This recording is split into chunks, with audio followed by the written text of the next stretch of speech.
دیکھیں بات یہ ہے کہ کل جو لوگ گفتگو کر رہے تھے اور وہ صحافی بھی جن کا تحریک انصاف کے لیے کوئی نرم گوشہ نہیں ہے، وہ تمام تجزیہ کار اس بات پہ متفق تھے کہ ایک تو عوام نہیں نکلی اور دوسرا عوام کا اس حد تک جو ہے وہ سیاست سے جو ہے غافل ہو جانا یا لا تعلق ہو جانا یا اس پہ اس کا اعتبار ختم ہو جانا، یہ کوئی اچھی علامت نہیں ہے۔ اگر اس اچھی علامت کو مسلم لیگ نون اپنی فتح قرار دے رہی ہے تو پھر اس کا کوئی علاج نہیں ہے نا۔ مطلب اگر آپ نے یہ سوچ لیا کہ ہماری کامیابی اس بات میں ہے کہ سیاست ناکام ہو جائے، ہماری کامیابی اس بات میں ہے اور ہماری کامیابی کا معیار یہ ہے کہ مینجمنٹ ہو اور عوام نہ نکلے تو ہم جو ہے فتح کر سکتے ہیں، تو اس کو تو پھر آپ اپنی سیاست کو جو ہے نا خود اس کے لیے جو ہے نا قبر تلاش کر رہے ہیں۔ یہ الیکشن ریفرینڈم ہے لیکن یہ مسلم لیگ کی کامیابی کا ریفرینڈم نہیں ہے، یہ مسلم لیگ کی ناکامی کا ریفرینڈم ہے۔ مسلم لیگ کو اس ساری صورتحال کو جو ہے نا اس کو اپنی فتح نہیں قرار دینا چاہیے، اس کو اپنی آنکھیں کھلنی چاہیے۔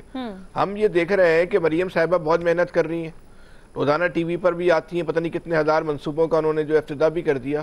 کیا وہ منصوبے عوام میں پذیرائی حاصل نہیں کر پا رہے؟ کیا مریم نواز یا مسلم لیگ نون یا شہباز شریف صاحب کی جو کابشیں ہیں، پنجاب تو ان کا آبائی حلقہ ہے نا، آبائی گھر ہے، جیسا سندھ پیپلز پارٹی کا رجواڑا ہے، پنجاب نون لیگ کا رجواڑا ہے، تو جو ان کا آبائی صوبہ ہے، جو ان کی کانسٹیٹنسی ہے، تو وہ اپنی کانسٹیٹنسی میں 2024 سے بھی نیچے چلے گئے۔ صحیح، جہاں وہ 2024 پہ کھڑے ہوئے تھے آج وہ ہمیں وہاں بھی نظر نہیں آ رہے۔ تو مسلم لیگ کو اس پہ اپنی فتح اور شادمانی کا اعلان کرنے کے بجائے اس کو جو ہے اپنے لیے جو ہے نا ایک تجزیے کے طور پہ لینا چاہیے تھا، یہ ہمارے ساتھ ہو کیا رہا ہے۔ ان کو تو یہ فیئر الیکشن کرواتے تاکہ ان کے پاس جینون رزلٹ آ جاتا کہ بھئی عوام ہمارے ساتھ کیا کھڑی ہے۔ مسلم لیگ بھی اگر دیکھیں کمزور ہو رہی ہے تو یہ بھی کوئی اچھی بات نہیں ہے نا۔ پاکستان میں اگر ایک جماعتی نظام طاقتور ہوتا چلا جا رہا ہے اور وہ ناقابل تسخیر ہوتا چلا جا رہا ہے تو یہ بھی کوئی سیاست کے لیے کوئی اچھا شگون نہیں ہے۔ یہ بھی پاکستان میں جو ایک جمہوری ڈکٹیٹرشپ کا کوئی راستہ کھل رہا ہے۔ تحریک انصاف اتنی زیادہ طاقتور ہو رہی ہے کہ کوئی بھی سیاسی جماعت جو ہے اس کا مقابلہ کرنے کی پوزیشن میں نہیں رہی، تو نہ یہ پاکستان کے لیے اچھی بات ہے، نہ یہ جمہوریت کے لیے اچھی بات ہے، نہ یہ سیاست کے لیے اچھی بات ہے۔ لیکن آپ کا یہ عمل جو ہے اس کو مزید مضبوط بنانے کا باعث بن رہا ہے۔ آپ اپنا جو ہے وہ اپنے آپ کو جو ہے وہ خود احتسابی کے عمل سے کیوں نہیں گزارنا چاہتے؟ گزارے نا، یہ کیا تھا الیکشن؟ اگر آپ ہار بھی جاتے تو آپ کی حکومت ختم ہو جانی تھی۔ بھائی سسٹم آپ کے ساتھ کھڑا ہوا ہے، لوگ آپ کے ساتھ کھڑے ہوئے ہیں، بقول عامر صاحب کے سسٹم ہی یہ فیصلہ کرے گا کہ اپوزیشن لیڈر کس نے ہونا ہے۔ تو جب اس حد تک سسٹم آپ کے ساتھ کھڑا ہوا ہے تو پھر خوف کس چیز کا ہے آپ کو؟ صحیح، پھر ڈر کس چیز کا ہے؟ اس خود احتسابی کے عمل سے گزارتے تو یہ آپ کے لیے جو مستقبل کے جو الیکشن ہو رہے ہیں اس کے لیے جو ہے وہ ایک اچھا راستہ نکلتا۔ لیکن جب آپ اس حد تک ڈر کر اس خوف میں اگر آپ نے سیاست کرنے کا فیصلہ کر لیا ہے تو آپ کی کامیابی بہت بہت مبارک ہو۔ اگر اس کو آپ کے پاس کامیابی کا یہ معیار ہے تو آپ کو یہ کامیابی جو ہے وہ اس کی مبارکباد ہی ہم دے سکتے ہیں۔ جو اس وقت صورتحال ہے، جو حالات ہیں، محتاط ترین لفظوں میں تو آپ کو بھی مبارکباد دے سکتے ہیں۔ آپ کے لیے جو لوگ اتنی محنت کر رہے ہیں ان کو بھی ہم مبارکباد دے سکتے ہیں۔ صحیح، لیکن یہ پاکستان میں جو سیاست کا جو مستقبل ہے وہ کل کا الیکشن ہے، وہ دیکھ لیجئے اس ملک کے لیے کوئی اچھی علامتیں نہیں ہوئی ہیں جو کچھ ہوا۔ صحیح، نوید صاحب آپ کیا سمجھتے ہیں کہ واقعی ووٹر اتنا دل برداشتہ ہو چکا ہے کہ اس نے تمام امیدیں چھوڑ دی ہیں، اسے پتہ ہے کہ اس کے ووٹ ڈالنے سے کچھ نہیں ہوگا، وہی ہوگا جو طے شدہ ہوگا؟ اچھا ایمن، دیکھیں یہ پاکستان کی پارلیمانی تاریخ کو دیکھا جائے تو یوزولی یہی ہوتا ہے کہ جو بائی الیکشن وہی پارٹی جیتتی ہے جو کہ اقتدار میں بیٹھی ہوئی ہوتی ہے، بیکاز اس کے ہاتھ میں ساری مشینری ہوتی ہے، اس کے ہاتھ میں سارے ادارے ہوتے ہیں، سب کچھ اس کے ہاتھ میں ہوتا ہے، تو وہی بائی الیکشن یوزولی یہی دیکھا گیا ہے کہ وہی جیتتی ہے۔ لیکن ایک بائی الیکشن ہوا تھا 2022 میں جب پی ٹی آئی کی گورنمنٹ ختم ہوئی تھی، اس کے بعد جو بائی الیکشن ہوا تھا تو اس میں آپ دیکھیں کہ عمران خان صاحب جو ہے وہ 7 سیٹوں سے میرے خیال میں کنٹیسٹ کیا تھا اور اس میں سے 6 سیٹوں پہ، یعنی اس وقت جب سسٹم نے نیوٹرل ہونے کا فیصلہ کیا اور شاید سسٹم کو یہ ان کا اسیسمنٹ یہ تھا کہ جی پی ٹی آئی کو کوئی ووٹ نہیں دے گا، تو سب نے دیکھ لیا کہ پھر کیا ہوا کہ وہ 7 میں سے 6 سیٹیں جو ہے وہ عمران خان صاحب نے اکیلے جو ہے وہ جیتیں۔